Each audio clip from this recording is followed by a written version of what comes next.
toute analyse sociopolitique. Madame, Messieurs, bienvenue dans votre magazine sur votre chaîne de l'éducation JEDUC Télévision. Alors, sur ces plateaux, j'ai reçu pour vous Monsieur Oumatoukou et Mungu Omer, qui est manager de GLEM, Fondation Asbel, qui veut dire groupe d'électeurs en mission. Avec lui, nous allons aborder le sous-thème INALEC Livre, qui veut dire initiative axée à la lecture et promotion du livre. Monsieur Omer, comment vous allez? Oui, ça va bien, madame. Ça va très bien. Le plaisir est pour moi de vous recevoir sur ces plateaux. C'est partagé. Également, merci. Alors, directement, on entame avec notre thématique, je venais de le dire, vous êtes manager de GLEM Fondation, qui est une ASBEL. Pourriez-vous nous identifier ou présenter votre fondation? Ah oui, la fondation, en fait, c'est le groupe des lecteurs en mission, qui veut dire GLEM Fondation, ASBEL, en fait, qui est une mission inter-ecclésiastique à vocation éducative pour la paix et le développement. C'est-à-dire, nous travaillons sur ces deux vocables, la paix et le développement. En fait, c'est ça. Voilà, alors comment sont répartis vos programmes et coordinations? Bon, en fait, nous avons d'abord des objectifs que nous poursuivons. Et nous avons l'objectif principal. Et puis, Avant d'y arriver, oui. je demande, alors, comment vous avez réparti vos programmes et coordinations? Bon, en bien fait, avant d'arriver... exactement, c'est-à-dire que par rapport à notre organisation et fonctionnement, nous sommes structurés par des coordinations et des programmes. Nous avons au moins 5 coordinations, en fait, parce que nous avons, quand on parle de la paix, on parle du développement, c'est vraiment très complexe. Vous comprenez? C'est pourquoi nous sommes dit que non, il faut qu'il y ait des coordinations au sein de la fondation. Nous avons des coordinations en fait liées à n'est-ce pas, à nos attributions. Parce que nous avons plusieurs attributions, nous avons des objectifs, en fait, le but recherché que nous poursuivons. En fait, pour y arriver, on devait avoir plusieurs branches. Nous avons par exemple le comité missionnaire, parce qu'en fait, moi je suis un serviteur de Dieu. Je suis un serviteur de Dieu, c'est par observation, que par cet amour, n'est-ce pas, par la passion de la République, que j'ai vu que non, je dois mettre en place une structure, en fait, pour quand même contribuer, participer aussi, hein, à mener une pierre, hein, pour, n'est-ce pas, apporter quelque chose dans notre pays. C'est dans ces cadres-là que j'ai mis la coordination d'abord du comité des missionnaires, Oui. hein, qui traite les problèmes d'évangélisation et de bien-être. Parce qu'en fait, ça, c'est par l'Église qui vient le développement et la paix. Hein. C'est-à-dire que même quand nous voyons d'autres pays, dans d'autres cieux, par exemple la France, les États-Unis, c'est à travers, n'est-ce pas, l'évangélisation, c'est à travers l'Église. C'est l'Église, n'est-ce pas, qui a contribué pour bâtir ces grandes puissances. Vous comprenez? C'est pourquoi moi j'ai mis ce comité en place, en fait, pour qu'à travers l'Église va produire des gistes. Là où il y a des gistes, il y a la paix, il y a le développement. Et puis nous avons aussi une coordination, hein, n'est-ce pas, de la Ligue des bibliothèques, des librairies. Ok. Oui, c'est ça. Là, c'est plus sur l'éducation, pour la promotion de la lecture, la promotion des livres, hein, n'est-ce pas, parce que nous, c'est plus l'accent sur la lecture. Hein. L'éducation passe par un support pédagogique, hein, qui a une grande vitesse en dehors de la nouvelle technologie qui vient à peine de prendre, n'est-ce pas, l'ampleur. Mais les livres, d'abord, c'était l'outil principal. Hein, exactement. Qui véhicule la connaissance, les savoirs, en fait. C'est pourquoi j'ai dit que non, je dois mettre en place aussi cette coordination-là, hein, de la Ligue pour la lecture, en fait. Et puis, nous avons aussi une coordination qui s'occupe de l'économie et des finances publiques. Vous comprenez, parce que le développement, c'est l'économie, les finances publiques. Si vous n'avez pas l'argent, donc, hein, c'est-à-dire rien ne va marcher. Hein, c'est-à-dire qu'il faut mettre des programmes de l'économie pour qu'il y ait quand même une puissance au sein du pays. Et puis, j'ai mis aussi une coordination pour s'occuper de la démocratie, des droits de l'homme, la bonne gouvernance. Et en fait, c'est ça. Parce que la paix, c'est vraiment complexe. Le développement, c'est complexe. Il faut des branches, plusieurs branches. Ouais, en fait, c'est ça. Nous travaillons sur ça. Très bien expliqué, Monsieur Omer Oumatoukou. Alors, qu'est-ce que vous avez motivé de créer cette grande structure, vu toutes ces explications? Quelle était la motivation? Bon, la motivation, c'est juste la passion, c'est juste l'amour. Hein. L'amour témoigné, n'est-ce pas, l'amour de Dieu pour ces grands pays, le Congo, témoigner l'amour de Dieu pour son prochain. Hein. On a cet amour-là, l'amour de soi. Hormis l'amour, Monsieur Oumatoukou, hormis l'amour, je suis sûre que ce n'est pas par l'amour que nous allons dormir, réveiller comme ça directement. J'ai une idée, j'ai une pensée de créer quelque chose. Quelle était la motivation? Bon, c'est-à-dire, c'est ce que je dis, c'est-à-dire que non, la motivation, parce que c'est juste la passion. Hein, c'est ça, la passion. Hein, du prochain, de moi-même d'abord. Parce que quand moi-même, c'est-à-dire l'amour de soi, quand on s'aime, on doit partager cet amour-là envers le prochain et son environnement. Voilà, c'est-à-dire c'est ça d'abord la motivation. Parce que moi-même d'abord, je regarde qu'est-ce que je dois faire pour mon pays, qu'est-ce que je dois faire, n'est-ce pas, pour ma société.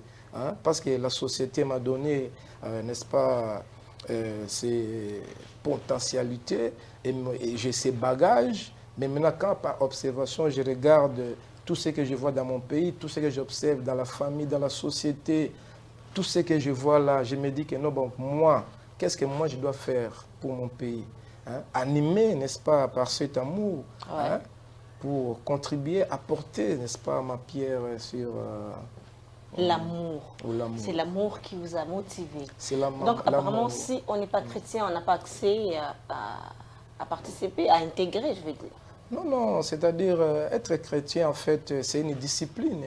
Hein, c'est une discipline. Ce n'est pas dit que non, quand on n'est pas chrétien, on ne peut pas être, c'est-à-dire membre de la fondation. Non. C'est-à-dire que tout le monde peut venir, tout le monde peut venir. Et puis, au sein, c'est une maison, en fait. Au sein de la maison, il y a des principes, il y a des valeurs hein, qu'on essaie de partager. Hein, partout y est, parce que la fondation, en fait, c'est une maison. Hein. Quand tu viens, on ne peut pas te chasser. Mais au sein de la maison, tu vas trouver des principes, tu vas trouver des valeurs. Hein? Quand tu t'adaptes, n'est-ce pas, à ces principes, à ces valeurs, obligé de vivre ensemble, ce n'est pas dit seulement il faut être chrétien ou bien non, nous sommes sans frontières. Je rappelle pour vous que j'ai reçu pour vous M. Oumatoukou Emungu Omer, qui est manager de GLEM Fondation Asbel. Monsieur Omer, entrons dans les vifs de notre thématique. Hein? Définissez-nous le programme INALEC Livre et dites-nous le pourquoi. Bon, en fait, INALEC Livre, c'est un programme hein, d'une coordination, comme je vous avais dit, parce qu'en fait, même si vous mettez des coordinations, il faut mettre maintenant des activités. Parce qu'en fait, les GLEM, d'abord, c'est la grande maison. Au sein de la grande maison, nous avons des objectifs. C'est-à-dire que l'objectif principal, c'est contribuer et participer, n'est-ce pas, à bâtir l'identité. Hein, l'image hein, de la République. C'est-à-dire que nous, en tant que fils du pays, il faut contribuer. Qu'est-ce que je dois faire pour bâtir notre image, pour bâtir, n'est-ce pas, notre identité? C'est en fait d'abord ça, l'objectif principal de la grande maison qui est GLEM Fondation. Maintenant, au sein de GLEM, il y a des coordinations. Des coordinations à des activités. Hein. La coordination, en fait, est la coordination de la Ligue ici pour la lecture. N'est-ce pas, la grande activité, c'est le programme INALEC. Au sein du programme INALEC, comme vous avez bien défini, initiative, accès à la lecture et promotion du livre. Hein? En fait, c'est ça. Et puis, nous organisons, c'est une activité événementielle, en fait. Nous organisons au sein des écoles, au sein des universités. Il y a les concours, on organise des concours. Les concours prix des livres pour que la jeunesse puisse, n'est-ce pas, avoir cette culture, hein, pour que la jeunesse puisse s'intéresser à la lecture. Hein, parce que la lecture, en fait, c'est un exercice mental. Hein, c'est un exercice mental. Quelqu'un qui s'habitue, quelqu'un qui s'adapte à la lecture, il doit avoir une autre, n'est-ce pas, discipline, une autre méthodologie, une autre vision de comprendre les choses. Si et seulement si on est habitué. Oui, si seulement, mais il faut que dès le bas âge, n'est-ce pas, on puisse commencer à vous initier en fait. Hein, c'est-à-dire vous apprendre comment lire, parce que ce sont des codes. Parce que nous avons des lettres, nous avons des syllabes, des voyelles, et puis vous donner cette mentalité-là. En fait, c'est ça. Monsieur Omer, vous venez d'expliquer, vous avez donné la motivation, consort. Alors, étape par étape, quel est l'objectif principal? Oui. En bref, l'objectif principal de ce méga programme, je veux dire, du groupe et Inalec, des GLEM et Inalec. C'est un méga. Ah oui. Voilà. Bon, ça va. Voilà. Comme j'avais dit auparavant, j'ai dit que la grande maison, c'est GLEM Fondation. GLEM Fondation, l'objectif principal, c'est nous, dans le GLEM, c'est contribuer, c'est-à-dire participer à bâtir l'identité, l'image de la République. En fait, c'est ça l'objectif principal. Maintenant, Inalec, c'est contribuer, participer à réduire aussi les taux. Parce que nous, en tant qu'instructeurs, nous ne sommes pas Dieu, en fait.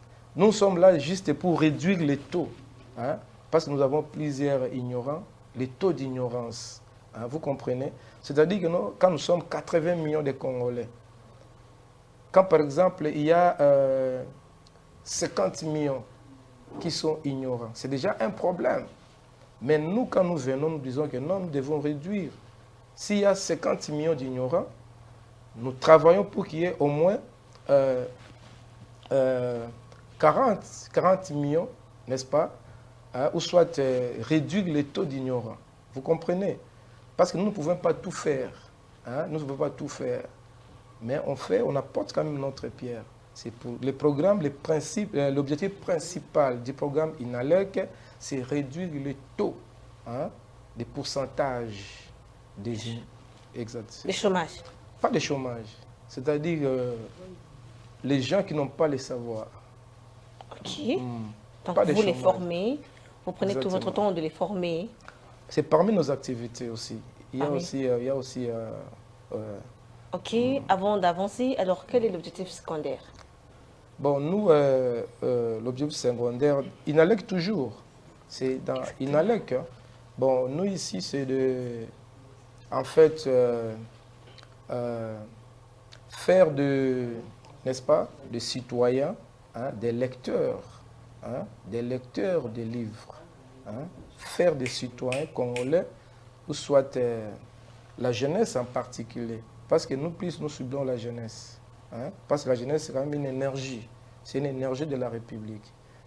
Les faire participer à cette culture-là de la lecture. En fait, c'est ça l'objectif principal, secondaire plutôt, du programme Inalec. Merci. Alors, je voulais un peu demander une question qui m'est venue en tête. C'est quoi, en faisant tout ça, qu'est-ce que vous gagnez en retour? Ce que je gagne en retour? Ouais. Non, c'est-à-dire ce que je gagne en retour.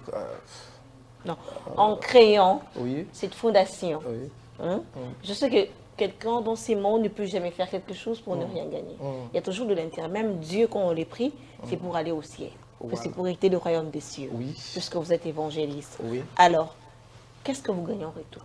Non, parce que dans tout ce qu'on fait, quand on entreprend quelque chose, il y a des opportunités, il y a des menaces, il y a des risques qu'on sort. Vous comprenez? Quand on crée, il y a toujours des opportunités dans tout ce qu'on fait. Quand on fait les choses en bien, quand on crée quelque chose, il y a toujours des opportunités qui se présentent. C'est-à-dire qu'il y a des points positifs. Il y a des points positifs. Par exemple? Pardon? Par exemple? Bon, c'est-à-dire les bonheurs. Ces bonheurs-là, quand on accomplit, on est heureux. Là, vous parlez en globalité. Bon. Non, vous avez peur de téléspectateurs. Mais oui, c'est-à-dire que moi, je parle quand j'accomplis, n'est-ce pas? Bien sûr, ce qui n'est pas mal. Mais nous devons connaître en créant ces méga programmes. Qu'est-ce que vous gagnez en retour? Moi, c'est ce que moi je dis, c'est que je gagne quand je vois les gens, les Congolais, quand je vois les bits recherchés, les pourcentages, par exemple. Bon, je parle financièrement. Vous voulez parler de la marmite? Ah ouais. de la marmite cachée. Exactement, financièrement. Parce que, en faisant tout ça, vous non, c'est pourquoi moi dépensez. je dis quand on n'entend pas quelque chose, il y a toujours, en tant qu'humain, il y a toujours des opportunités. Vous comprenez? Il y a toujours des opportunités.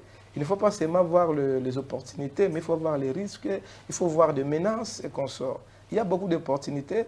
Quand on crée ça, il y en a plusieurs. Ce n'est pas seulement de l'argent. Bon, je sais que l'argent est là. C'est-à-dire quand vous faites, quand vous produisez le bien, quand vous produisez le juste, hein, parce que l'argent est là, l'argent circule partout, hein, et l'argent est permanent.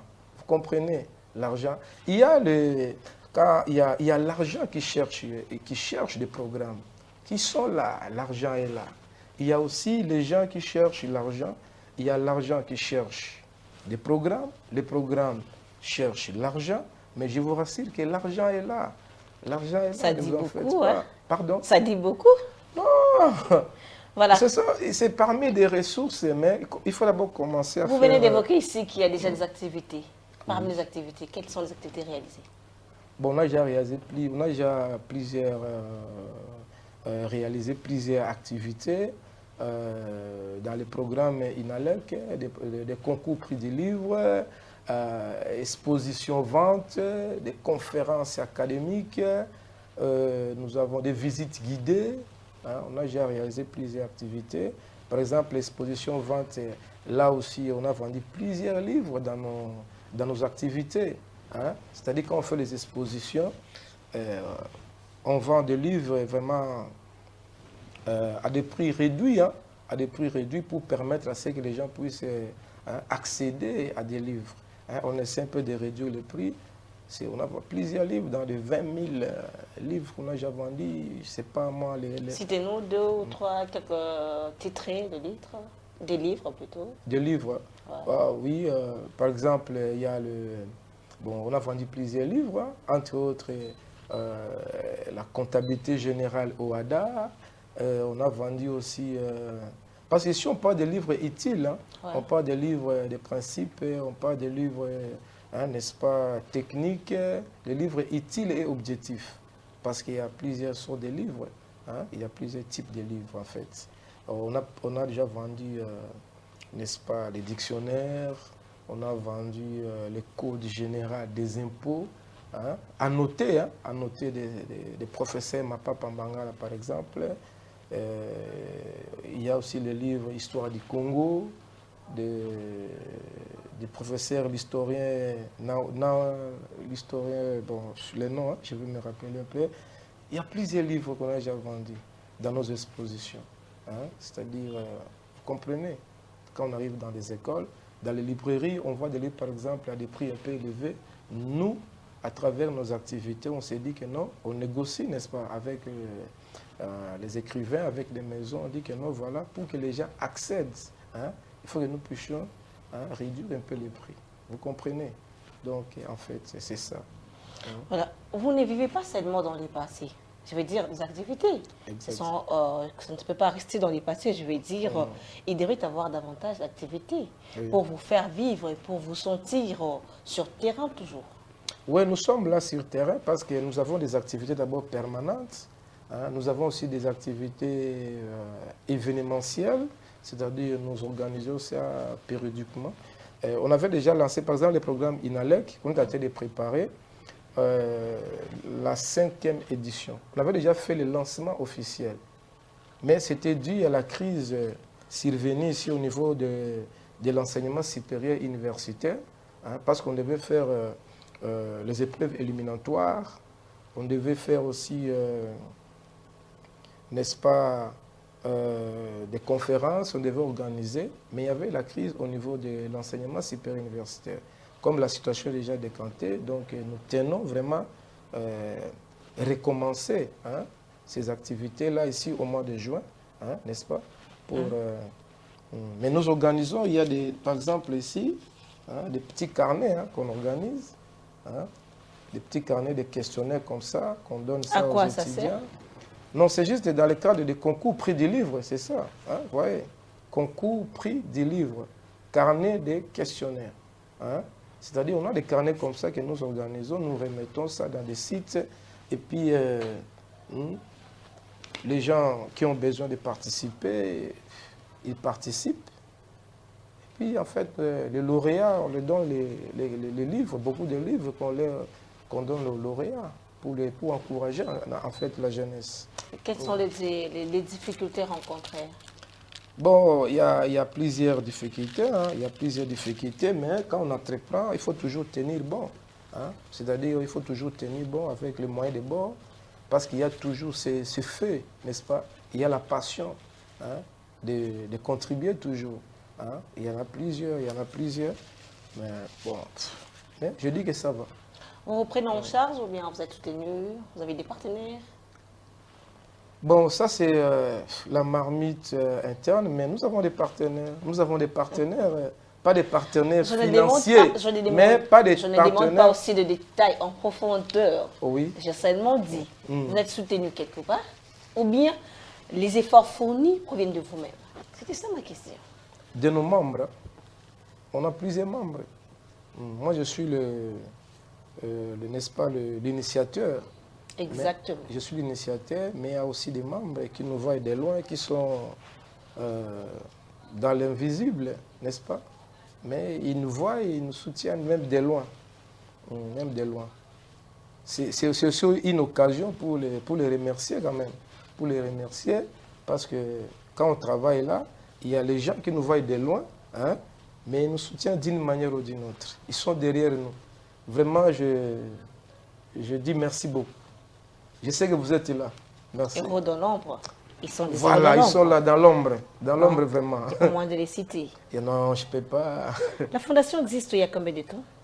Bon, en fait, moi, je suis serviteur de Dieu. J'étais d'abord ici à la communauté Saint-Pi, Centre Miracle, Parole, Intercession. Bon, c'est là où j'avais, n'est-ce pas, commencé. C'était les groupes, hein, mais peut-être on pensait que je vais commencer une église, mais c'était une autre vision. Ce n'était pas l'église. Et puis j'étais aussi à la borne ici, Parodissali. Hein. En fait, ça fait au moins dans les 7 à 8 ans, hein, que le groupe existe. Mais ce n'était pas une vision pour bâtir une église, mais c'est une fondation. Mais moi-même, j'ai compris qu'il faut, dans les comités, hein, dans les comités missionnaires, vous comprenez? Je pense que, parce qu'il y a une grande vision, l'église contribue beaucoup, hein, parce que l'église, c'est une force. Hein, parce que l'église a toutes les ressources. Ok, hein. Ouais. L'église, parce que nous avons de voir un peu, Glen Fondation doit aussi implanter des paroisses. C'est ça la décision. J'ai pris cette décision-là en 2017. Hein, parce que j'ai compris que non, le développement, c'est aussi l'église. Bon. Vous avez abordé... J'ai déjà parlé de la coordination. Vous avez abordé un bon point. Oui. Planter des églises. Oui. C'est une décision physique ou bien non, c'est pas c'est de la part du Seigneur? Bon, ça c'est un point vraiment chaud. Hein? C'est-à-dire que les fardeaux, hein? Quand on te donne un fardeau, il ne faut pas dire que c'est charnel. C'est-à-dire que non, Dieu crée en nous le vouloir et le faire. Exactement. Oui. Ma question est dans quel sens? Oui. Vous savez, quand vous avez l'œuvre de Dieu, sans la vision du Saint-Esprit, vous ne pouvez pas avancer. Mais vous dites que non, bon, j'ai décidé oui. de planter machin. Mais est-ce que si c'est physique, ça ne va rien faire? Oui. Ça c'est pas la fondation, ça c'est pas le groupe. Non, je dis que... Ça, vous partez dans un autre sens. Non, parce que vous avez parlé de la coordination. Je dis que non, il y a une coordination d'évangélisation et bien-être. Hein? Parce que le groupe ici, c'est, n'est-ce pas, c'est une vocation. Hein? C'est une vocation de Dieu. Mais quand un serviteur a le fardeau, cet amour-là, ça viendra de qui? L'édition, je dis que non, au mois de juin, hein, on reprend les activités. Hein, parce qu'on avait dit à la crise, hein, on avait d'abord arrêté, De la Covid-19. La Covid aussi, il y avait aussi. C'est pourquoi j'ai parlé de menaces aussi. Ouais. De menaces. Hein? Parce que la mauvaise santé, la maladie peut être aussi une menace pour entreprendre quelque chose. On a parlé aussi de la crise qui était au sein de l'ICI, parce que ce sont nos sites, des universités, là où on organise des activités. Ok, en fait, c'est ça. Alors, c'est quoi votre cible? J'ai parlé de la jeunesse, en fait. Seulement la jeunesse? D'abord la jeunesse. D'abord la jeunesse. Généralement, c'est tout le monde, mais d'abord, c'est la jeunesse. La jeunesse. Pourquoi seulement la jeunesse? En fait, la jeunesse, c'est l'énergie. C'est demain, c'est la jeunesse qui va prendre, n'est-ce pas,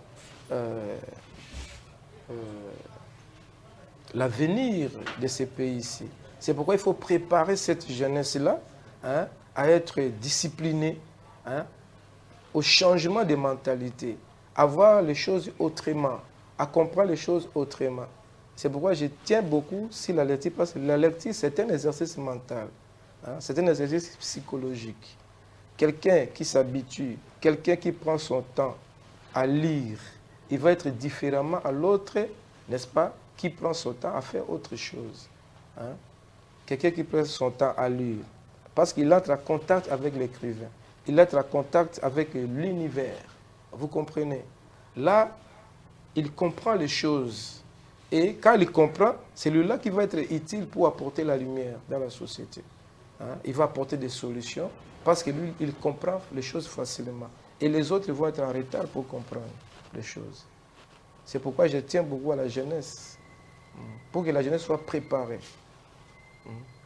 Dès que la jeunesse est préparée, on aura, n'est-ce pas, une société mature, une société de référence.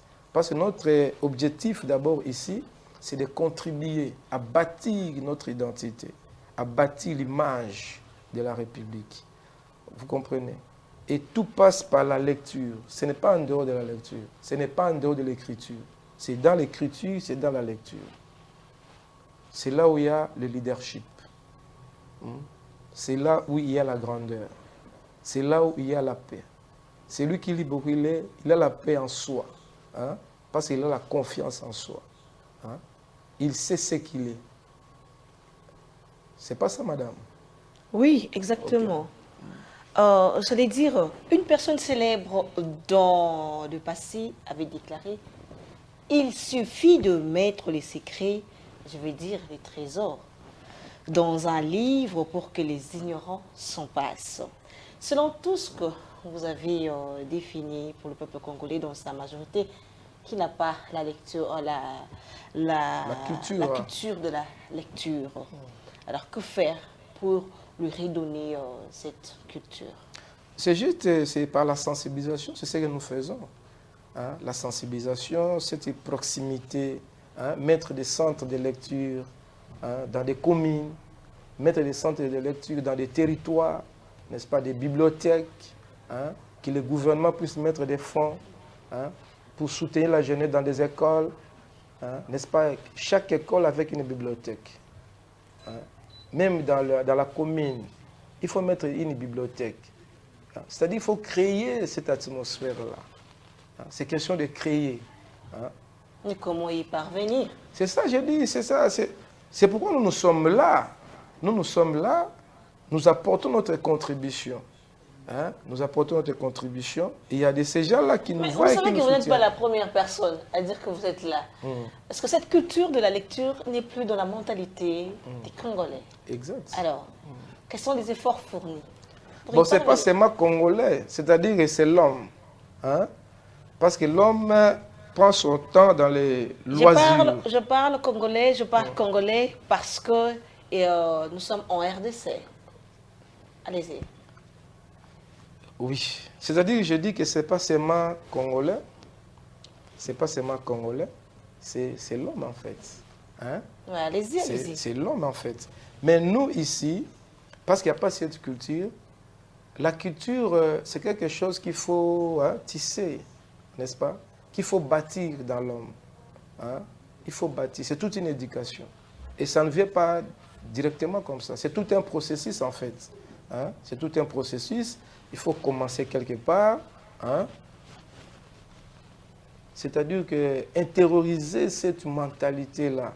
Hein, ce n'est pas dit que non, on commence aujourd'hui, même à la maison, tu es avec les enfants, avec tout ce que nous voyons aujourd'hui, il faut, tu amènes un livre là, tu jettes quelque part, tu dis aux enfants que non, c'est lui qui va lire, c'est lui qui va comprendre, il va me faire un petit rapport, il aura son petit cadeau à la fin de la journée, soit à la fin de la semaine. Vous comprenez? Même à la maison, ça commence comme ça. Et puis, dans la commune, au sein des quartiers, c'est-à-dire que les autorités d'abord aimaient, les autorités, je parle des autorités locales, hein, qui ces autorités aient cette culture-là d'innover, hein, de mettre même des sites, quelques livres, hein, 100 livres par exemple, 200 livres au sein de la commune, et puis le bourgmestre organise une activité pareille avec, n'est-ce pas, la population locale. Ce sont des propositions à donner. Non, c'est ce que moi j'ai dit. Allez-y, auprès des bourgmestres, proposez ça. Nous proposons, nous écrivons, nous travaillons, nous sommes là sur le terrain, nous travaillons, nous écrivons. On ne vous a jamais répondu? Pardon? On ne vous a jamais répondu? Non, on nous répond, nous organisons des activités, nous les faisons. Nous les faisons. Nous les faisons. C'est pourquoi moi j'ai dit que non, il y a les gens dans l'ombre qui sont là, qu'on ne peut pas les citer ici. Hein? Ils nous observent de loin, ils nous soutiennent de loin. Monsieur Omer, dans tout ça, quelle éducation pouvons-nous retenir dans tout ce que vous faites en tant que manager, votre fondation, votre aspect qui est GLEM? Qu'est-ce que nous pouvons retenir comme éducation, comme leçon morale dans ça? Bon, en fait, GLEM Fondation a plusieurs programmes, comme je vous avais dit. Mais comme nous, c'est notre programme phare, Inalec Livre. Nous avons par exemple notre programme Action citoyenne. Je parle de l'éducation. Dans tout ce que vous faites, quelle éducation pouvons-nous ressortir dedans pour la jeunesse congolaise? Bon, quand vous parlez de l'éducation, c'est un peu complexe. Vous parlez de quel type d'éducation? Bon, dans tout ce que nous faisons dans la vie, exact. Nous devons tirer une leçon morale de l'éducation. Oui. Alors, dans tout ce que vous faites, GLEM, Inalec, quelle est la leçon morale à retenir dans ça? Bon, moi, plus quand vous parlez de GLEM Fondation, la leçon morale, en fait, c'est que moi, je parle plus de l'identité. Vous comprenez, des références. Hein? Avoir cette identité de référence. Hein? L'image, hein? N'est-ce pas, la personnalité. Hein? Vous comprenez. C'est-à-dire que nous, vous construisez votre identité. C'est ça, en fait, la leçon morale. Hein? C'est ça le but, c'est ça même la démarche de GLEM Fondation. Hein? C'est-à-dire avoir cette image, avoir cette identité de référence. Hein? Être, n'est-ce pas, un citoyen modèle de la République à travers la lecture, à travers l'écriture. Parce que là, déjà, vous aurez les bagages, vous avez la discipline, hein? Vous avez une stabilité morale, quand vous parlez de la moralité. Parce que vous voyez aujourd'hui, il n'y a pas les gens qui sont instables, madame. Les gens qui sont instables. Ils ne prennent pas le temps, n'est-ce pas, d'être concentrés, par exemple, à lire même un livre. Vous trouverez des étudiants licenciés en communication, licenciés en droit, hein, pendant 5 ans. Mais il n'a jamais pris le temps pour lire même un livre, ou soit de synthétiser même un livre. Vous comprenez? Bon, une fois il est ministre, une fois il est directeur général, une fois il est directeur. Vous comprenez, cette personne-là de lui-même d'abord ne va pas être stable, parce qu'il ne trouve même pas le temps, n'est-ce pas, pour lire un livre. Hein? Mais quelqu'un qui est habitué à prendre son temps, parce que c'est un sacrifice, c'est pas facile. Dans ce monde, si on est entouré ou tout ça, mais quelqu'un qui prend un livre de 200 pages, il se dit que non, je vais lire ça pendant une semaine. C'est déjà un exercice pour lui, de la stabilité. Vous comprenez? Parce que la personne se retire, il prend le temps pour lire, hein? Il se prépare déjà. Hein? Il se prépare. Il se prépare. Mais quelqu'un qui n'est pas stable, ne trouve même pas le temps, il est toujours comme ça, allez, une fois directeur général, une fois directeur, une fois responsable quelque part, il ne va pas être stable. C'est-à-dire la leçon à tirer ici, c'est la stabilité morale, la tranquillité morale à travers la lecture. Hein? En fait, c'est ça. Parce qu'il y a beaucoup de bruit dans la société. Beaucoup de bruit, même quand vous voyez les gens en train de parler, tout ça, quand vous vous regardez comme ça, qu'est-ce qui se passe? Mais quelqu'un qui est habitué à lire, il ne parle pas trop. Vous comprenez? Il est stable, il n'est pas instable. Dans tout ce qu'il fait, il est stable. Hein? Il comprend ce qu'il fait. Parce qu'il est habitué à lire. Voilà. Vous recrutez?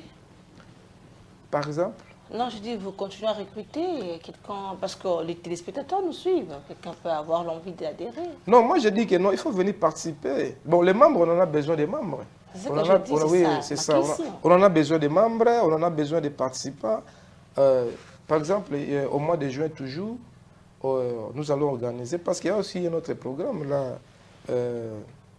nous parlons de l'économie et finances publiques. Nous allons organiser des formations.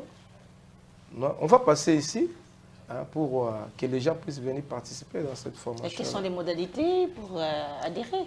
Pour adhérer? Ouais. Non, vous venez, on vous donne la fiche d'adhésion, vous remplissez, et puis on vous donne les statuts, les règlements d'ordre intérieur. Dès que vous êtes d'accord, en fait, il y a la carte, c'est ça. Voilà, nous sommes à la fin. Oui, la carte des membres. Nous sommes à la fin de cette émission de votre magazine J'éduque Analyse. Chers téléspectateurs, je rappelle pour vous que j'ai reçu Monsieur Omatoko Emungu Omer, qui est manager de GLEM Fondation, qui est une ASBEL. Je pense que vous avez compris les contenus. Alors, grand merci à vous. Alors, vous avez besoin de participer dans cette émission. N'hésitez pas de nous appeler, de nous contacter à ce numéro qui est au bas de votre écran. Je dis un grand merci à toute la hiérarchie de J'éduque Télévision. Laissez comprendre, j'allais dire analyse. Derrière la caméra, c'était Béni Lola que je dis un grand merci et Joël Korangi. Cette émission a été assistée par Ravel Sanza, celle que j'appelle Rav, celle que notre coach appelle Rav. Voilà, laissez comprendre. Grand merci à Light, pourquoi pas Bob.